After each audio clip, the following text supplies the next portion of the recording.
My name is Christine Marquette, and I'm a registered and licensed dietitian with Marquette Nutrition and Fitness, and I've been asked how to make a good school lunch. Few tips to keep in mind. Part of it depends on the age of the student. If we're looking at elementary school students, then you want to make sure that the portion sizes are age appropriate. You want to include some type of fruit. You can use the individual fruit cups. They do have those on the market that don't have added sugar, or they're very low sugar. For example, extra light syrup comes in the fruit cocktails. It comes in the small individual orange slices. Those are perfectly fine to include in a lunch. They don't perish easily. They don't need refrigeration. They're easy to pack. You don't have to worry about them getting smashed or squished. So that's one thing that you can use. If you're using a fresh fruit, things like apples. Again, apples are similar in the sense that they are not easy to squish. You don't have to worry about them needing to be refrigerated if it's the whole apple. So that would be a good thing to include in a lunch. Another thing would be making sure that the child has a good source of protein and a good source of fiber from whole grains. So a sandwich that's made with a whole grain bread, that will provide your whole grain fiber. The filling can provide the protein. That could be something as simple as peanut butter, or it could be some type of cold cuts. It could be tuna fish. It could be cheese, if your child likes cheese sandwiches. So there's a variety of different types of proteins that you can use to make the sandwich with.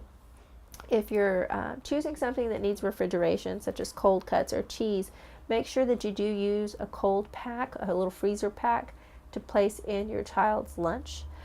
A lot of times kids may have a snack hour, so you may want to include some things that they can have for snack at different times of the day. If they like crunchy snacks, you can use something like pretzels, or you can use baked goldfish. Now, these are not necessarily the most nutritious foods, but they are a fairly healthy snack in that they're low fat. If you choose the low sodium varieties, they're not going to have a lot of extra salt, and they're not necessarily going to be a high source of trans fat. Usually these things are low in all types of fats, and they are fortified with some different vitamins and minerals. So that can be a good snack for their snack hour. You could also include some types of nuts if the child doesn't have any nut allergies and there's no opposition in the school to including nuts. You could also include string cheese as a healthy snack, or dried fruit, little boxes of raisins. Now, if this is an older student, say middle school or high school student, they're going to need a bit larger lunch, and it will depend on what their activities are, if they are in any type of sports, or if they're in any after school activities where they're going to be at school much longer than, say, a younger child would be. That lunch needs to be a bit larger. Still needs to have the fruit, still needs to have the protein, the fiber from the whole grains.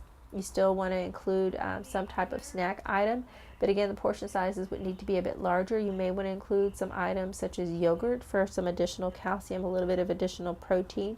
You may want to include actual bags of trail mix. This can be a homemade trail mix that you've had your own nuts, your own dried fruit in there. You may want to include multiple sources of calcium, so not just the yogurt, but additional string cheese is an example. The sandwich itself needs to be a bit thicker filling than in the younger child's lunch.